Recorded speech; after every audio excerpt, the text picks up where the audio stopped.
Oke, kita malam ini melanjutkan diskusi kita di waktu Rabu lalu sama minggu lalu ya. Masih berlanjut untuk memastikan apakah perspektif kita dalam memandang mind, pemikiran, dan juga stres ya. Karena menurut Pak Yusuf, stres itu bisa ditiadakan ya Pak? Ya Bu.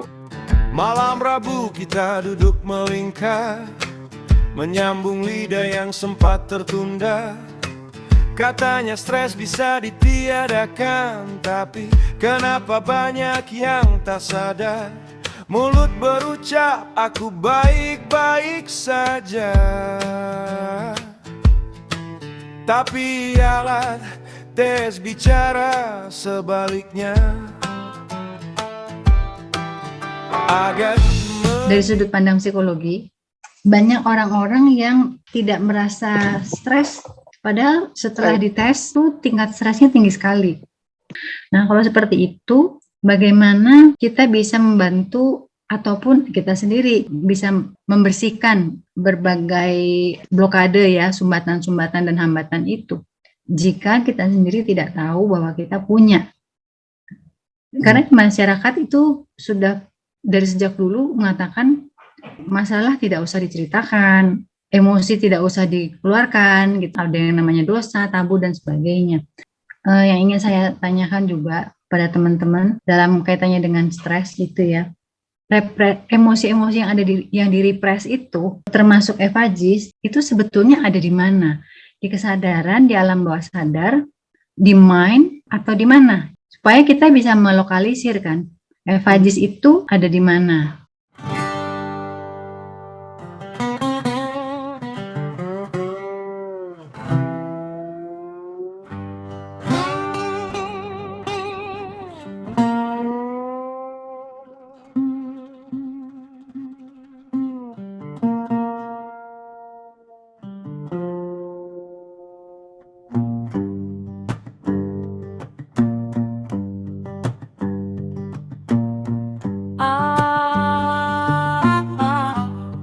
Iya, karena Mas Agam sempat kita ngobrol-ngobrol mengenai ini ya Mas, mengenai emosi-emosi ini. Any concern Mas from your side sampai ada concern tersebut? Iya betul. Ini pengalaman ya Bu ya, maksudnya saya kenapa bertanya waktu itu, membohongi diri sendiri segala macam itu, karena intensi saya pertama ini kan sampai sekarang ini masih mau mengevaluasi evagis itu ya. Karena saya rasa dalam hati saya masih ada yang kurang gitu, masih ada yang tersembunyi. Dari pertanyaan yang Ibu tadi itu, saya juga mempertanyakan itu sebenarnya Bu. Masih sampai sekarang itu masih saya evaluasi terus. Yang ingin ditanyakan itu ada di manakah atau apanya? Ini kita udah hidup seperti ini gitu ya. Bagaimana kita mengetahui benar-benar kita ini tidak stres gitu kan? Maksudnya tidak. Evagis itu kan sedikit aja tuh suka ada muncul walaupun sedikit gitu ya. Yang saya tanyakan yaitu bagaimana kita mengetahui itu bahwa kita tidak stres. Itu tidak stres atau itu evagis gitu. Itu kan beda ya.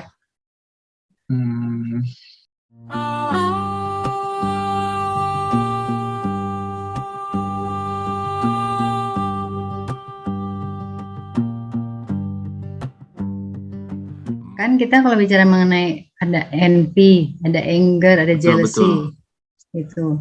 Tapi itu entity yang berbeda kah? Kalau menurut saya dari evagis itu pun bisa menyebabkan stres ya, misalnya seperti fear yang berlebihan, anxiety. Menurut saya seperti itu sih. Di manakah letaknya sehingga kalau kita bisa melokalisirnya, dan bagaimana cara kita melihat dia ini ada di mana di dalam konstelasi mind? Ini apakah ada di mind? Apakah ada di mind itu kan pemikiran ya? Itu berarti kan di dalam alam persepsinya. Kalau di dalam alam persepsinya tinggal dirubah saja persepsinya, apakah bisa begitu ya? Ini saya juga bertanya nih ke teman-teman. Atau bingung?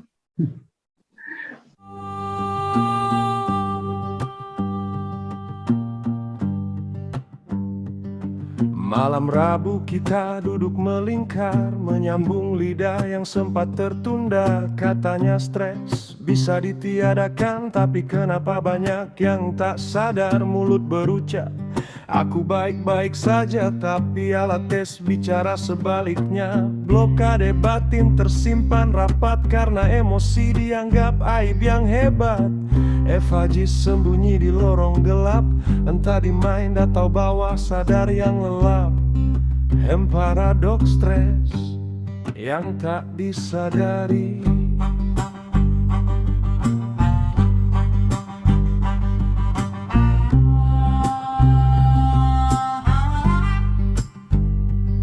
Masa gak mengernyit, mengevaluasi diri yang masih terasa kurang. Ada yang tersembunyi di balik hati, sebuah tanya yang terus berulang.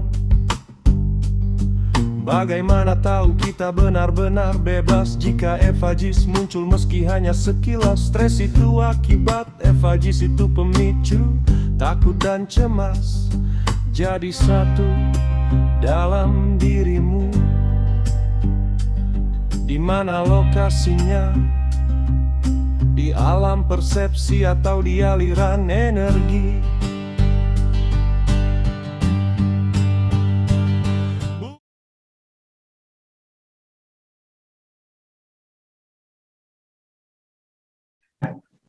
Efajis itu ada di dalam alam bawah sadar. Nah, pertanyaannya, kenapa dia sudah berusaha untuk melakukan menghindari atau menghilangkan hambatan batinnya, tetapi kok sulit? Ini sepertinya memang harus melalui repetisi, melalui latihan gitu ya, ya memperbaiki diri ya. Jadi kalau dengan latihan itu, maka subconscious mind-nya juga akan berubah ya, sehingga secara natural ya, kalau dia memang sudah terlatih, alam bawah sadarnya sudah berubah, maka tentunya tadi dia tidak akan stres ataupun emosi gitu ya. Kita harus kuat gitu ya untuk bisa selalu ingat, selalu sadar ya, sehingga nanti alam bawah sadar juga bisa berubah. Berarti itu lewat latihan. Apakah metode hipnosis itu merupakan cara yang baik atau bisa dilakukan? Apakah hal ini ada di dalam salah satu cara yang ada di Urantia Book? Karena saya berusaha mencarinya, tapi belum nemu.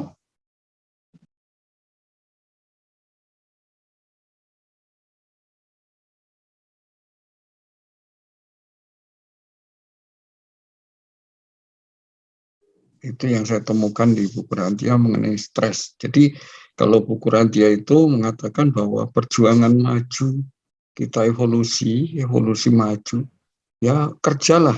Itu kerja untuk menghasilkan kemajuan itu membuat kita tertimpa oleh banyak stres, dan makin maju umat manusia, makin banyak stres yang menimpa umat manusia ini. Nah, oleh sebab itu diperlukan sarana untuk menurunkan itu, tetap menjaga jangan sampai itu berbahaya. Jadi menggunakan relaksasi dan hiburan. Dan liburan. Nanti ada beberapa yang saya akan. Jadi kerja, istirahat, dan worship itu istirahat juga. Seks itu juga hiburan juga. Seks itu hiburan kata buku Rantia. Ada hiburannya. Bukannya sekedar untuk reproduksi, tapi ada hiburannya itu. Jadi itu cara-cara seperti itu yang harus kita kuasai dengan baik supaya kita meningkatkan, kita tertimpa stres, kita tuh bisa mengatasi dengan baik. Mungkin itu kalau pendapat saya ya. Saya akan share beberapa ini nanti di grup, beberapa dari kutipan dari buku Rantia.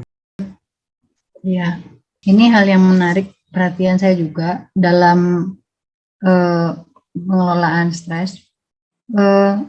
Bagaimana dengan ini, saya bertanya bukan karena anti ataupun kontra, tapi bagaimana dengan pendekatan yang kayak menghipnosis supaya bisa diangkat gitu ya, dicabut, diangkat, diselesaikan dengan cepat. Itu bagaimana? Mungkin latihan-latihan seperti yang Prof sampaikan itu bagus sekali gitu. untuk kita juga bisa mengurangi FHGs dan lain-lain. Mungkin kalau sekali 2 kali, tapi kalau memang kita bisa secara kontinu, menurut pendapat saya itu bisa untuk menghindari itu. Kemudian cara yang kedua yang Prof sampaikan, sensualitas itu saya terapkan gitu dalam kehidupan sehari-hari.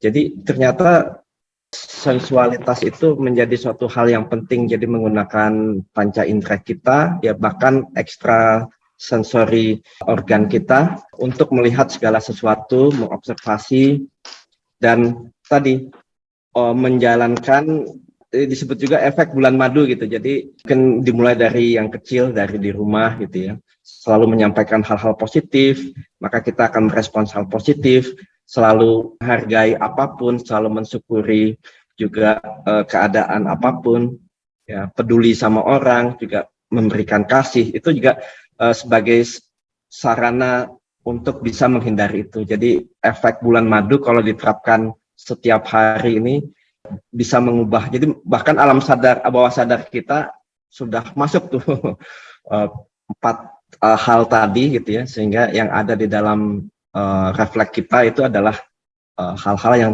semuanya terkait dengan kasih. FHGs muncul meski hanya sekilas. Stres itu akibat, FHGs itu pemicu. Takut dan cemas jadi satu dalam dirimu. Di mana lokasinya? Di alam persepsi atau di aliran energi?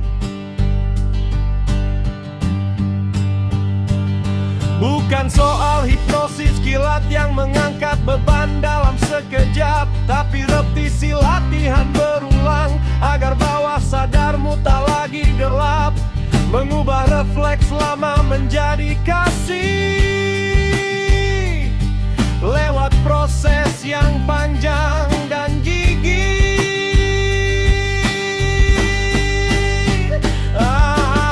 Paradoks stres yang tak disadari. Bisakah stres ditiadakan? Atau akarnya yang harus dibersihkan? Kerja, istirahat, rekreasi, dan worship, itulah keseimbangan yang kita butuhkan. Makin maju dunia, makin banyak tekanan yang menerpa jiwa.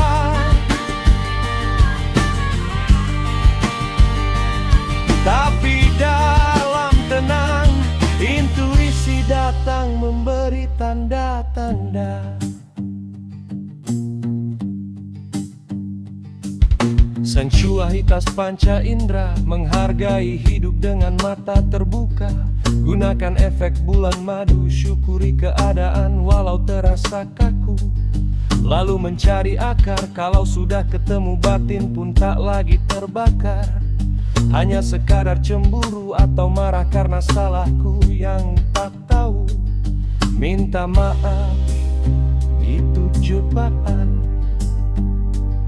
agar stres tak lagi jadi beban berlarut-larutan.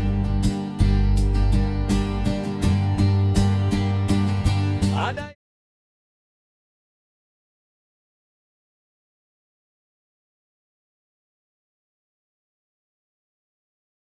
Jadi kalau menurut saya memang FHGs itu yang sumber dari stres ya sebenarnya.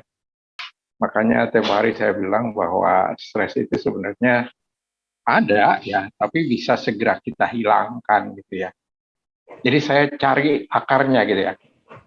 Nah, kalau sudah ketemu, oh rupanya dia itu hanya sekedar jealous saja misalnya kan. Dari pihak dia gitu.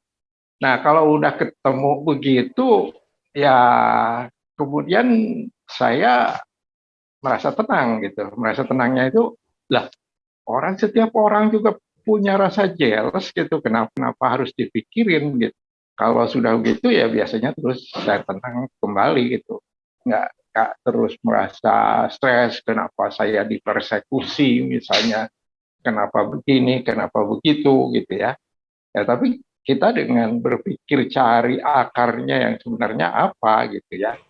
Nah, kalau sudah ketemu, ya kita kembalikan kepada nature-nya lah manusia gitu. Manusia itu siapa sih yang nggak pernah punya jealous gitu ya? Sama, semuanya juga pernah punya ya.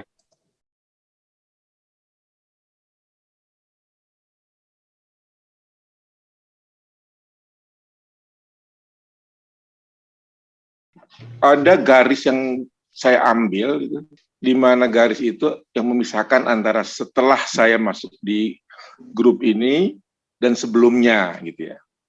Nah, setelah masuk di grup ini gitu selalu ada teknik-teknik berpikir gitu ya yang bisa membuat saya itu nggak stres gitu. Jadi setelah masuk ya, artinya diajarin di sini saya itu cara berpikir yang entah itu namanya motivation, apakah itu namanya adversity, quotient gitu ya. Tapi setelah masuk di sini malah jadi mainan yang enak gitu. Kalau misalnya ada masalah gitu ya, itu saya kelola gitu ya.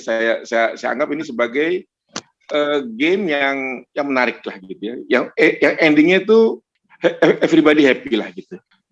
Di sini saya bisa memilah loh mana yang sempit gitu ya, mana yang sedang gitu ya, mana mediocre gitu, mana yang high class gitu ya. Jadi itu membuat saya tuh jadi oh iya ya, bener juga gitu ya. Kita tuh nggak bisa menggebiak uyah gitu, menyamaratakan gitu semuanya gitu ya. Nah setelah masuk di grup ini, saya nggak ngerasa ada masalah tuh. Nah, ada lagi misalnya kalau ada sesuatu yang bikin marah, bisa saya tanya, bisa saya telusuri gitu. Kenapa sih dia marah itu sebenarnya?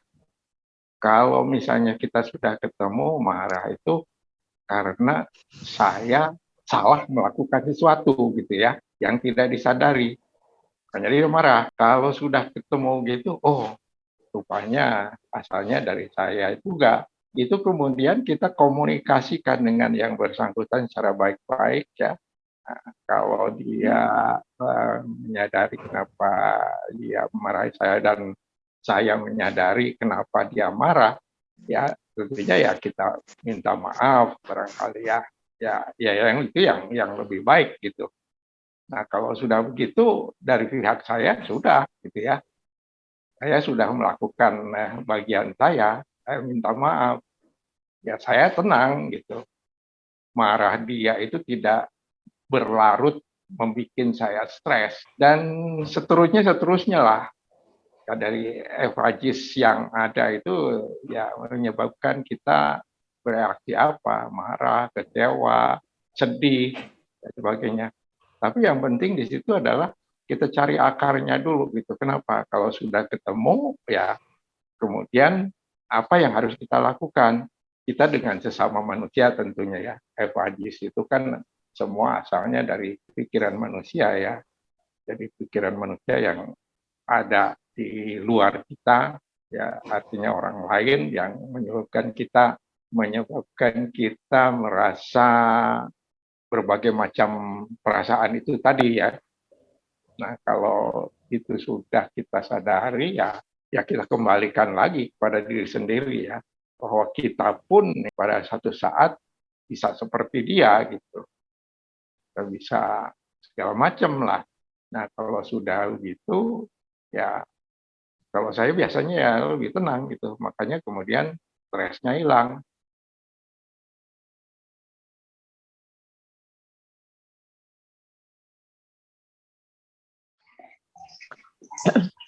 Bu Grace, silakan Bu Grace.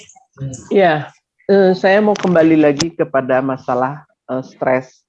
Stres itu ternyata ada yang di bawah sadar dan ada yang kita sadari. Contoh yang di bawah sadar. Saya dulu tensi saya itu seringkali naik, turun. Akhirnya oleh dokter saya dipasang alat namanya Holter. Ternyata tensi saya itu yang paling tinggi itu ketika saya berangkat ke rumah sakit. Padahal saya suka sekali pekerjaan saya. banyak challenge, banyak saya bisa menyelesaikan masalah.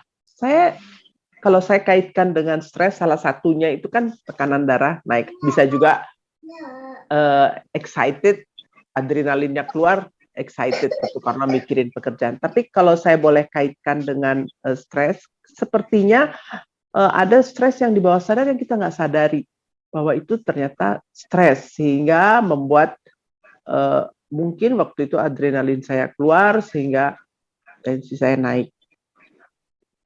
Tetapi ada stres yang kita sadari, sakit gitu. Saya misalnya diperlakukan nggak fair sama orang, gitu ya. Saya nggak bisa berbuat apa-apa, saya rasa saya diperlakukan nggak benar, tapi saya nggak bisa berbuat itu apa ya, menjadikan stres buat saya. Tetapi ketika itu berulang-ulang terjadi, tingkat sensitivitas saya itu menurun. Jadi kalau dulu stresnya misalnya let's say 10 misalnya gitu ya.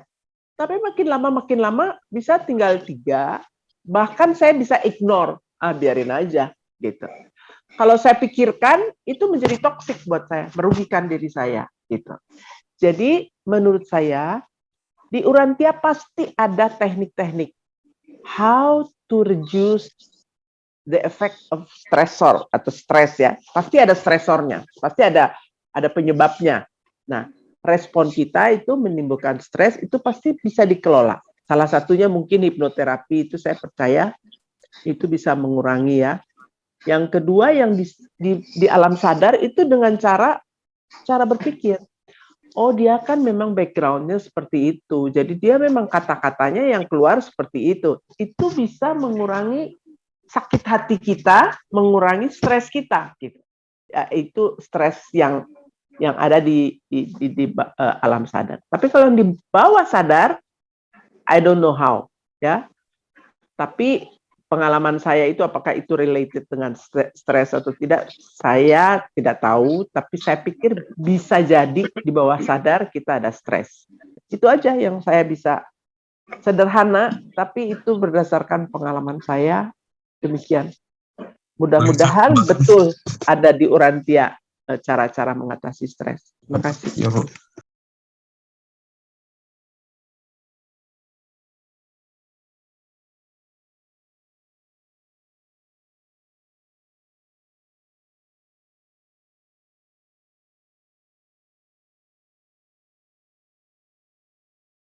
Nah, untuk sedikit menambah pendapat Pak Nugroho ya, kalau Pak Nugroho kan seolah-olah stres itu harus kita pelihara gitu ya, harus kita pelihara untuk menyebabkan kita produktif gitu.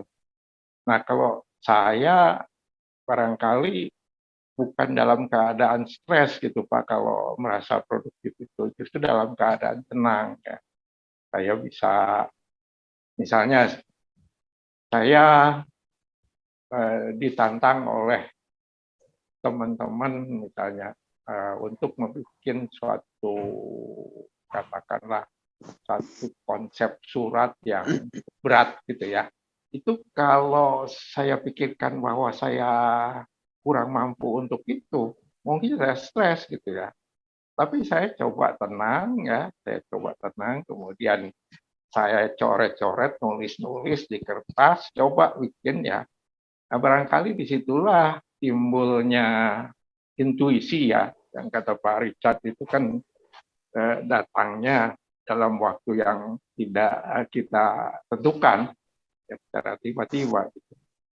Nah, dalam keadaan tenang itu justru saya bisa nulis gitu. Baru saya ngetik email itu dari konsep yang saya tulis-tulis itu. Dan pada saat ngetik itu kemudian berkembang. Oh, tadi itu saya nulis begini. Oh, harusnya saya kembangkan jadi begini. Nah, itu saya nggak mungkin saya lakukan itu ya. Kalau saya itu dalam keadaan stres, memikirkan saya ditantang gitu. Dan saya nggak mampu gitu. Tapi kerjakan aja gitu. Dan saya berusaha untuk tenang seperti itu. Nah, jadi ini bukan saya mengukakan antagonis Pak Nugroho ya, tapi ini pastinya kan kita berbeda-beda ya. Kalau saya ya seperti itu, kalau Pak Nugroho memang harus ada stres, kemudian bisa melakukan sesuatu dengan lebih baik gitu. Tapi kalau saya harus tenang gitu, makanya saya bisa berbuat sesuatu. Thank you Pak Yusuf. Sensualitas panca indera, menghargai hidup dengan mata terbuka. Gunakan efek bulan madu, syukuri keadaan walau terasa kaku. Lalu mencari akar, kalau sudah ketemu batin pun tak lagi terbakar. Hanya sekadar cemburu atau marah karena salahku yang tak tahu. Minta maaf, itu cobaan agar stres tak lagi jadi beban berlarut-larutan. Ada yang bilang stres bikin produktif, tapi tenang itu jauh lebih efektif. Tantangan bukan ancaman, tapi surat cinta yang minta jawaban. Masalah dikelola seperti permainan,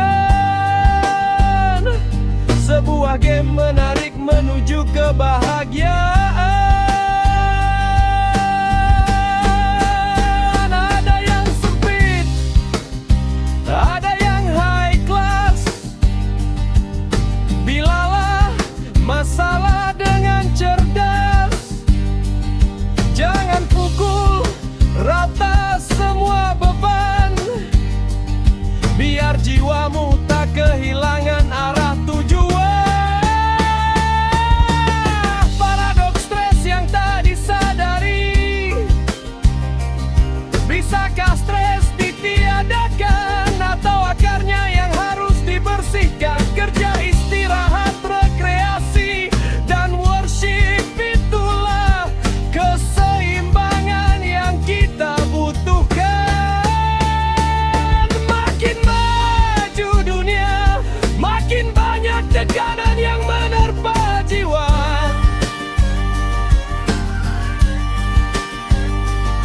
Tapi dalam tenang, intuisi datang memberi tanda-tanda. Dia bercerita tentang alat holter dan tensi yang meninggi.